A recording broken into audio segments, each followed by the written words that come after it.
জলবায়ু পরিবর্তনের কারণে হুমকিতে সভ্যতা জলবায়ু সম্মেলনে ডক্টর ইউনূস টিকে থাকা নতুন সংস্কৃতি গড়ে তোলার আহ্বান। তত্ত্বাবধায়ক সরকার বাতিল সংবিধানের সঙ্গে সাংঘর্ষিক বলেন অ্যাটর্নি জেনারেল। গণভোটের বিধান ফেরত আনার আর্জি।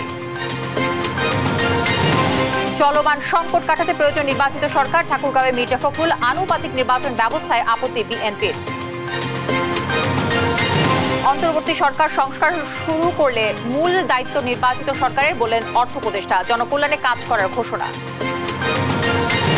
সুচিকিৎসার দাবিতে গণ আন্দোলনে আহতদের পঙ্গু হাসপাতালের সামনের সড়ক অবরোধ। স্বাস্থ্য উপদেষ্টার উপর ক্ষোভ।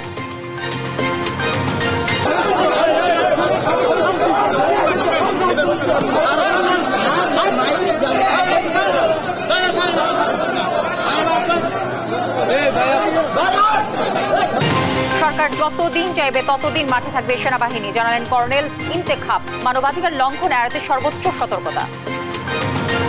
এবং ট্রাম্প প্রশাসনে থাকছেন ধনকুবের ইলন মাস্ক ও প্রযুক্তি উদ্যোক্তা বিবেক রামাস্বামী। প্রতিরক্ষায় ফক্স নিউজের সঞ্চালক হেগসেথ। দর্শক, সংবাদ সন্ধ্যায় শুনছিলেন একেএস টিএমটিপার সংবাদ শিরোনামগুলো। সঙ্গে থাকছি আমি তানসিয়া জুথি। এবার জানাবো বিস্তারিত। বিশ্বকে জলবায়ু বিপর্যয় থেকে রক্ষায় শূন্য বর্জ্য ও শূন্য কার্বনের উপর ভিত্তি করে একটি নতুন জীবনধারা গড়ে তোলার উপর জোর দিয়েছেন ডক্টর মোহাম্মদ ইউনূস। ক্রমবর্ধমান জলবায়ু পরিবর্তনে সভ্যতা হুমকিতে বলেও উদ্বেগ জানান। বুধবার আজারবাইজানে COP29 সম্মেলনে যোগ দিয়ে একথা বলেন বাংলাদেশের অন্তর্বর্তী সরকারের প্রধান উপদেষ্টা। লুৎফর কবিরের রিপোর্টে বিস্তারিত। বিশ্বজুড়ে ক্রমবর্ধমান জলবায়ু সংকট মোকাবিলায় করণীয় নিয়ে আজারবাইজানের বাকুতে চলছে COP29 জলবায়ু সম্মেলন। এবারের সম্মেলনে তৃতীয় দিন বুধবার বিশ্বের অন্যান্য দেশের নেতাদের পাশাপাশি মঞ্চে বক্তব্য রাখেন বাংলাদেশের অন্তর্বর্তী সরকারের প্রধান উপদেষ্টা ডক্টর মোহাম্মদ ইউনূস। বিশ্বকে বিপর্যয় থেকে রক্ষায় শূন্য বর্জ্য ও শূন্য কার্বনের উপর ভিত্তি করে নতুন জীবনধারা গড়ে তোলার পরামর্শ দেন তিনি। To present the climate catastrophe in a different perspective. This perspective will take us from fixing climate destruction to stopping the further carnage. It's a big task and raises big questions. I seek your indulgence to share with you my long-standing dream of creating a world of 3 zeros. উপস্থিত বিশ্ব নেতাদের সামনে প্রধান উপদেষ্টা বলেন, নতুন সভ্যতা গড়তে প্রয়োজন মেধা, অর্থ এবং যুবশক্তির সমন্বয়। এর মাধ্যমেই সভ্যতার ভিত্তি স্থাপন করা সম্ভব। Our civilization is at a grave risk as we continue to promote self-destructive values. We need to mobilize our intellectual, financial, and youth power to lay the foundation of a new civilization, a self-preserving and self-reinforcing civilization. We, the human inhabitants of this planet, are the cause of the destruction of the planet. We are doing it deliberately. We have chosen a lifestyle which works against the environment. পরিবেশের সুরক্ষায় সবাইকে সচেতন হওয়া এখনই প্রয়োজন বলেও মনে করেন শান্তিতে নোবেলজয়ী ডক্টর ইউনূস। গেল সোমবার জলবায়ু সম্মেলনে যোগদানের উদ্দেশ্যে আজারবাইজানের বাকুতে রাষ্ট্রীয় সফরে যান প্রধান উপদেষ্টা ডক্টর মোহাম্মদ ইউনূস। 14 নভেম্বর পর্যন্ত দেশটিতে অবস্থান করবেন তিনি। লুৎফর কবির, নিউজ ডেস্ক, দেশ টিভি। বিশ্বব্যাপী স্বাস্থ্যসেবা ব্যবস্থা ও ওষুধ কোম্পানিগুলোকে ঢেলে সাজানোর আহ্বান জানিয়েছেন প্রধান উপদেষ্টা ডক্টর মোহাম্মদ ইউনূস। জলবায়ু সম্মেলনে স্বাস্থ্যসেবা সংক্রান্ত এক সাইড লাইন অনুষ্ঠানে তিনি এই আহ্বান জানান। তিনি আরও বলেন, করোনা মহামারীতে কিছু নির্দিষ্ট দেশের কাছেই সীমাবদ্ধ ছিল ভ্যাকসিনের নিয়ন্ত্রণ, কিন্তু ভ্যাকসিন যদি প্যাটেন্ট ফ্রি হতো তৃতীয় বিশ্বের দেশগুলো উপকৃত হতো। স্বল্প খরচেই নিজ দেশে ভ্যাকসিন উৎপাদন করত তারা।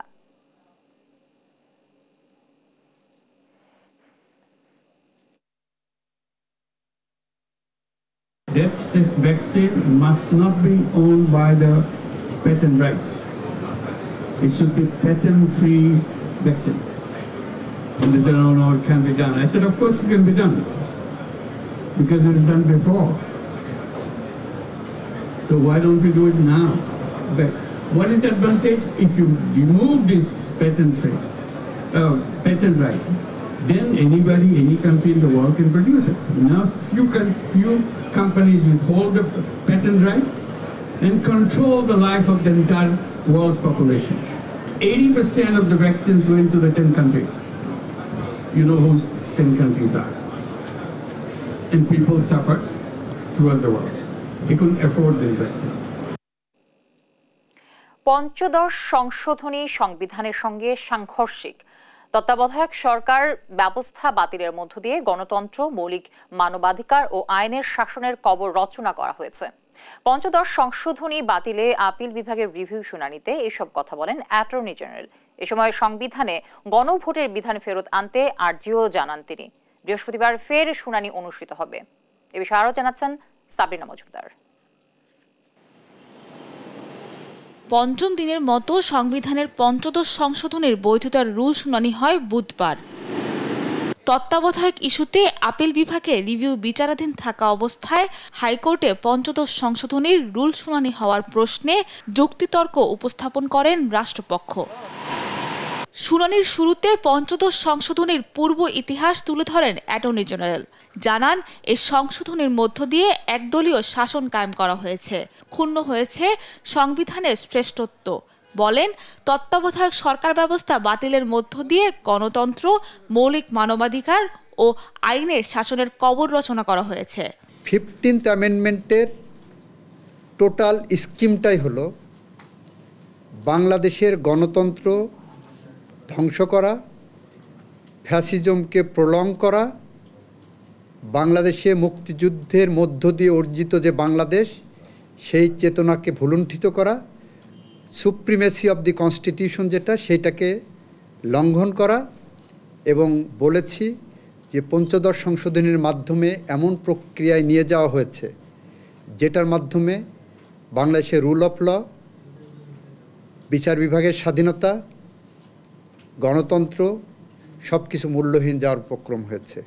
পঞ্চদশ সংশোধনী সরাসরি মুক্তিযুদ্ধের চেতনার পরিপন্থী উল্লেখ করে সংবিধানে শেখ মুজিবুর রহমানকে জাতির পিতা ও 7 মার্চের ভাষণ অন্তর্ভুক্ত করা মৌলিক কাঠামোর পরিপন্থী বলেও জানান অ্যাটর্নি জেনারেল। এই জাতির পিতা একক শব্দটাই শোনা, ইস্যুটা হলো এটা ওনারা এমন জায়গায় নিয়ে গেছেন, আমি এভাবে বলেছি, রাজনৈতিকভাবে এটা ব্যবহার করার জন্য ওনারা যেভাবে করেছেন, ইভেন তার মুক্তিযুদ্ধে তার কৃতিত্বটাকেও ধ্বংস করার জন্য ওনারাই দায়ী, অন্য কেউ না। এটাকে একটা রাজনৈতিক ইস্যু বানিয়েছেন এবং গোটা স্কিমটাই একটা কালারেবল লেজিসলেশন হিসেবে চলে এসেছে। সংবিধানে গণভোটের বিধান ফেরত আনতে হাইকোর্টে আর্জিও জানান রাষ্ট্রের সর্বোচ্চ আইন কর্মকর্তা। তবে সংবিধানের সব বিধান বাতিলের পক্ষে নন তিনি। কোনো ইস্যুতে মৌলিক পরিবর্তনের ক্ষেত্রে জনগণের সাংবিধানিকভাবে সংবিধান সংশোধনের ক্ষেত্রে কথা বলার যে অধিকার, সেই অধিকারটা গণভোটের বিধান বিলোপ করে ওনারা কণ্ঠরুদ্ধ করেছেন। সাবরিনা মজুমদার, দেশ টিভি, ঢাকা। রাজনৈতিক অর্থনৈতিক সংকট কাটাতে নির্বাচিত সরকার প্রয়োজন বলে মন্তব্য করেছেন বিএনপি মহাসচিব মির্জা ফখরুল ইসলাম আলমগীর। বুধবার সকালে ঠাকুরগাঁওয়ে নিজ বাসভবনে সাংবাদিকদের সঙ্গে আলাপকালে তিনি এই মন্তব্য করেন। এ সময় আনুপাতিক নির্বাচন ব্যবস্থায় বিএনপির সমর্থন নেই বলেও জানান মির্জা ফখরুল। সহকর্মী শাকিল আহমেদের রিপোর্ট জানাচ্ছেন আপন অপু। বুধবার সকালে ঠাকুরগাঁও জেলা বিএনপি কার্যালয়ের ভবন নির্মাণ কাজের উদ্বোধন করেন দলের মহাসচিব মির্জা ফখরুল ইসলাম আলমগীর। পরে নিজ বাসভবনে কথা বলেন সাংবাদিকদের সঙ্গে। এ সময় মির্জা ফখরুল বলেন, অন্তর্বর্তী সরকারের মূল দায়িত্ব নির্বাচনের জন্য একটি লেভেল প্লেইং ফিল্ড তৈরি করা, যেন সবাই ভোট দিতে পারে। তাদের সবগুলো সংস্কারে হাত দেওয়া আমরা মনে করি যে খুব বেশি প্রয়োজন নেই। সেটা নির্বাচিত যে পার্লামেন্ট আসবে সেই পার্লামেন্ট সেই কাজগুলো করবে। এখানে এই সরকারের মূলত দায়িত্ব হবে ওই নির্বাচনের জন্য একটি আপনার লেভেল প্লেইং ফিল্ড তৈরি করা, এবং সকলে যেন ভোট দিতে পারে এবং সকলে যেন অংশগ্রহণ করতে পারে, তার জন্য একটা কাজ তৈরি করা। আর সেই ভোটে রিগিং করার যে ব্যবস্থাগুলো আমলি করে গিয়েছিল সেটাকে নির্মূল করে নিরপেক্ষ লোকজন থেকে নির্বাচন পরিচালনার জায়গায় বসানো। সাংবাদিকদের এক প্রশ্নের জবাবে ফখরুল বলেন, বাংলাদেশের প্রেক্ষাপটে সংখ্যানুপাতিক হারে নির্বাচন সম্ভব নয়, এতে বিএনপির সমর্থন নেই। আমরা রিজেক্ট করেছি। বাংলাদেশের প্রেক্ষাপটে এটা সম্ভব না। ঐক্যবদ্ধ জাতির প্রত্যাশার কথা উল্লেখ করে বিএনপি মহাসচিব বলেন, ফ্যাসিবাদ আওয়ামী লীগ সরকার জাতিকে বিভক্ত করে ফেলেছে। এই বিভক্তি দূর করে একটি ঐক্যবদ্ধ জাতি চায় বিএনপি। নিউজ ডেস্ক, দেশ টিভি। অন্তর্বর্তী সরকার স্বল্পমেয়াদী সংস্কারের কাজ করছে। দীর্ঘমেয়াদী সংস্কার করবে নির্বাচিত সরকার, জানালেন অর্থ উপদেষ্টা ডক্টর সালেউদ্দিন আহমেদ। সকালে রাজধানীর আগারগাঁওয়ে PKSF দিবসের অনুষ্ঠানে একথা বলেন তিনি। জানান, জনগণ গালি দিলেও সরকার দায়িত্ব পালন করে যাচ্ছে। ব্যাংক খাত সংস্কারের কাজ চলছে জানিয়ে উপদেষ্টা বলেন, এ খাতে একটি ফুটপ্রিন্ট করে দিতে চাই, যা পরবর্তী সরকারের কাছে উদাহরণ হয়ে থাকবে। সে অনুযায়ী কাজ করবে। দ্রব্যমূল্য নিয়ন্ত্রণে সবাইকে ভূমিকা রাখার আহ্বানও জানান অর্থ উপদেষ্টা। ডিমের দাম কমছে না, তেলের দাম কমছে না, অথচ এমপির চেয়ারম্যান সব ডিউটি আমরা কমিয়ে দিলাম, তাই না? দাম কমে না। এখন আমি শহরের বাজারে গিয়ে ব্যবসায়ীদের বলবো, আমি কিন্তু ডিমের দোকান বন্ধ করে দিয়েছি সব। অতএব আমি সেটা চিফ অ্যাডভাইজারকে বলে, দেখেন খালি বাণিজ্য মন্ত্রণালয়ের কাজ না, দ্রব্যমূল্য অনেকগুলো ফ্যাক্টর। সুচিকিৎসা ও যথাযথ পুনর্বাসনের দাবিতে জাতীয় অর্থোপেডিক হাসপাতালের সামনের সড়ক অবরোধ করে রেখেছে জুলাই অগস্ট আন্দোলনে আহতরা। স্বাস্থ্য উপদেষ্টা তাদের দেখতে গেলে ক্ষিপ্ত হয়ে ওঠে আহতদের একাংশ। সড়ক ছেড়ে দিতে পুলিশ ও সেনা সদস্যরা আহ্বান করলেও সড়ক ছাড়েনি শিক্ষার্থীরা। আরো জানাচ্ছেন শাহিদুজ্জামান শাকিব। জুলাই আগস্ট আন্দোলনে আহত ব্যক্তিদের খোঁজ খবর নিতে দুপুরে জাতীয় অর্থোপেডিক হাসপাতালে যান স্বাস্থ্য উপদেষ্টা। সেখানে তোপের মুখে পড়েন উপদেষ্টা নূরজাহান বেগম। হাসপাতালের ডাক্তার ও কর্মকর্তা কর্মচারীদের সহযোগিতায় তিনি চলে গেলে আরো ক্ষিপ্ত হয়ে ওঠে আহতরা।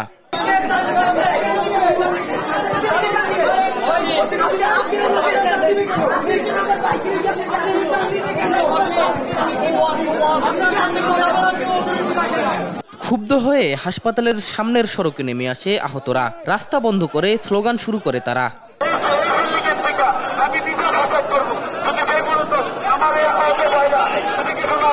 পরিস্থিতি স্বাভাবিক করতে সেনা সদস্যরা আসলেও সড়ক সচল করতে ব্যর্থ হয় তারা। কিছুক্ষণ অবস্থানের পর চলে যায় তারাও। বিকেল গড়িয়ে সন্ধ্যা নামলেও সড়ক ছাড়েনি শিক্ষার্থীরা।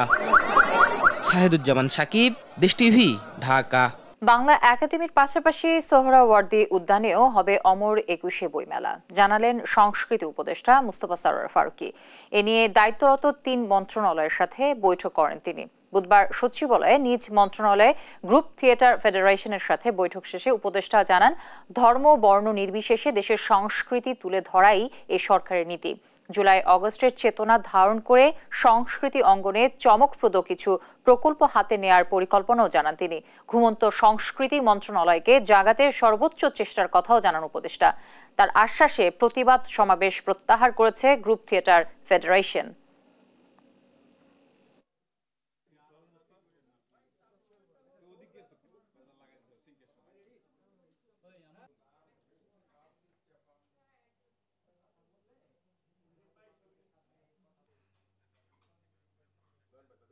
বইমেলা আশা করা যায় যেখানে হতো সেখানেই হবে এবং সুন্দর আয়োজনই হবে এবং কোনো ধরনের ঝামেলা হবে না। ইতিমধ্যেই ৩ মন্ত্রণালয় একসঙ্গে নিয়ে কাজ করছে। গত ১৫ বছর মুক্তিযুদ্ধের চেতনার চাদরে ঢেকে কিভাবে দুঃশাসনকে জায়েজ করা হয়েছে, কিভাবে গুম খুনকে জায়েজ করা হয়েছে, ব্যাংক লুটকে জায়েজ করা হয়েছে। আপনি দেখেন এখন আর 10 কোটি টাকার কোনো খেলা নাই, দুর্নীতি সব 1000 কোটি থেকে শুরু হয়। সো এই গল্পগুলো মানুষের কাছে তুলে ধরতে হবে, শুধু বাংলাদেশ না, দেশের বাইরেও সবার কাছে।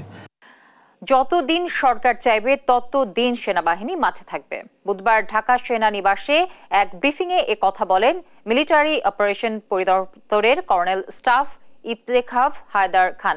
জানান, সেনাবাহিনীর অভিযানের ফলে অপরাধ কমেছে, আইনশৃঙ্খলা পরিস্থিতি স্থিতিশীল অবস্থায় এসেছে। যৌথ বাহিনীর অভিযানে ৬,০০০-এরও বেশি অবৈধ অস্ত্র উদ্ধার এবং ২,৫০০-এর বেশি গ্রেফতারেরও কথা জানান এ সেনা কর্মকর্তা। শাহাদাত নিশাদের রিপোর্টে বিস্তারিত। ২০ জুলাই বৈষম্যবিরোধী ছাত্র আন্দোলন ঘিরে দেশের পরিস্থিতি যখন অস্থিতিশীল, তখন শেষ ভরসা হিসেবে আন্দোলন ঠেকাতে রাত্রিকালীন কারফিউ জারি করে পতিত আওয়ামী লীগ সরকার। 5 আগস্ট নিরীহ সাধারণ মানুষ ও শিক্ষার্থীদের উপর নির্বিচারে হামলা চালিয়েও যখন আওয়ামী লীগ সরকার ব্যর্থ হয়, এক পর্যায়ে দেশ ছেড়ে পালাতে বাধ্য হন স্বৈরশাসক শেখ হাসিনা। হাসিনার পালিয়ে যাওয়ার খবরে বিক্ষুব্ধ জনতার ক্ষোভ ভাঙে থানাগুলোর উপর। ভঙ্গুর হয়ে পড়ে পুলিশি কার্যক্রম। এক প্রকার পালিয়ে বাঁচে পুলিশ। এমন পরিস্থিতিতে পুলিশের অনুপস্থিতিকে কাজে লাগিয়ে তাণ্ডব চালায় বিভিন্ন সন্ত্রাসী গ্রুপ। ঠিক সেই মুহূর্তে আবারও প্রয়োজন পড়ে সেনাবাহিনীর। পুলিশের কার্যক্রম পুরোপুরি স্বাভাবিক না হওয়ায় অরাজকতা ও অপরাধ দমাতে 17 সেপ্টেম্বর থেকে সেনাবাহিনীকে ম্যাজিস্ট্রেসি ক্ষমতা দেয় অন্তর্বর্তী সরকার। সেই থেকে যৌথ অভিযান পরিচালনা করছে সেনাবাহিনী। অভিযানের সফলতা আর অপরাধ দমন নিয়ে সাংবাদিকদের মুখোমুখি হন মিলিটারি অপারেশন পরিদপ্তরের কর্নেল ইন্তেখাব হায়দার খান। তুলে ধরেন যৌথ অভিযানের সফলতার তথ্য। আইনশৃঙ্খলা পরিস্থিতির নিয়ন্ত্রণে এ পর্যন্ত সেনাবাহিনী মোট 6000-এরও অধিক অবৈধ অস্ত্র এবং প্রায় 2 লক্ষর অধিক রাউন্ড গোলাবারুদ উদ্ধার করেছে এবং এর সাথে সম্পৃক্ত 2500-এরও অধিক ব্যক্তিকে গ্রেফতার করেছে। সড়কের বিশৃঙ্খলা নিয়েও প্রশ্ন ওঠে ব্রিফিংয়ে। এ সময় যানজট সমস্যার স্থায়ী সমাধানে সেনাবাহিনীর সহায়তা প্রয়োজন হলে সরকারের নির্দেশে তারা প্রস্তুত আছেন বলেও জানান তিনি। তো অবশ্যই যদি এরকম কোনো কার্যক্রম গ্রহণ করা হয় যেখানে আমাদের সহায়তা প্রয়োজন, আমরা সহায়তা করব। বাট আমরা মনে করি যে এটার একটা পার্মানেন্ট সলিউশন হওয়াটা বেটার। দেশের পরিস্থিতি নিয়ন্ত্রণে ঠিক কতদিন মাঠে থাকবে সেনাবাহিনী, এমন প্রশ্ন রয়েছে জনমনে। সেই প্রশ্নেও অবস্থান পরিষ্কার করেন সেনাবাহিনীর এই কর্মকর্তা। জানান সরকার যতদিন চাইবে ততদিন মাঠে থাকবে সেনাবাহিনী। কতদিন থাকবে এটা সরকারের সিদ্ধান্ত, বিকজ সেনাবাহিনী ডেপ্লয় হয়েছে সরকারের সিদ্ধান্তে। সো সরকারই এটা নির্ধারণ করবেন যে সেনাবাহিনীকে কতদিন মোতায়েন থাকা প্রয়োজন। সেনাবাহিনী মাঠে থাকা অবস্থায় যেন মানবাধিকার লঙ্ঘন না ঘটে, এক্ষেত্রেও সেনাবাহিনীর সর্বোচ্চ চেষ্টা রয়েছে বলেও জানান এই সেনা কর্মকর্তা। যদি কোনো ধরনের অভিযোগ আসে, এটা অবশ্যই সেনাবাহিনী নিয়মতান্ত্রিকভাবে এটাকে। শাহাদাত নিশাত, দেশ টিভি, ঢাকা। নিষিদ্ধ পলিথিন উৎপাদন বন্ধে অভিযান চালিয়েছে পরিবেশ অধিদপ্তর। তবে শ্রমিক মালিকদের তোপের মুখে তা বন্ধ করে দিতে বাধ্য হন কর্মকর্তারা। অভিযানের বিষয়ে জানতে চাইলে সাংবাদিকদের সঙ্গে অসৌজন্যমূলক আচরণ করেন অভিযানের নেতৃত্বে থাকা পরিবেশ মন্ত্রণালয়ের উপসচিব রুবিনা ফেরদৌসি। ফজলে আদিত্যের প্রতিবেদন। বুধবার সকাল 11টা ঘোষণা অনুযায়ী নিষিদ্ধ পলিথিন উৎপাদনকারী প্রতিষ্ঠানের বিরুদ্ধে অভিযানে নামে পরিবেশ অধিদপ্তর। পুরান ঢাকার কামালবাগ এলাকায় একটি তালাবদ্ধ কারখানায় পাওয়া যায় নিষিদ্ধ পলিথিন ও পলিথিন তৈরির কাঁচামাল। এরপর মালামাল জব্দ ও কারখানায় সিলগালা করে ভ্রাম্যমাণ আদালত। এই খবর ছড়িয়ে পড়লে জড়ো হয় শ্রমিক ও মালিক পক্ষের লোকজন। অভিযান বন্ধের দাবিতে উত্তেজিত হয়ে পড়ে তারা। আয়ের বিকল্প ব্যবস্থা না করে কারখানা সিলগালা করায় ক্ষোভ জানায় শ্রমিকরা। পলিথিনের কোন বিকল্প পথ বাড়ি করতে পারছেন আপনারা? আসলে এটা একটা ধান্দা শুরু করছে সবাই মিলে। আমার সংসারের আয় দিয়ে পুরো ফ্যামিলি চলে। এরকম বর্তমানে 4 লক্ষ পরিবারের সন্তান আছে পলিথিনে। এক পর্যায়ে পরিস্থিতি উত্তপ্ত হলে নিয়ন্ত্রণে আনে সেনাবাহিনী। পরে অভিযানের নেতৃত্ব দেওয়া উপসচিব রুবিনা ফেরদৌসির নির্দেশে ঘটনাস্থল ত্যাগ করে যৌথ বাহিনী।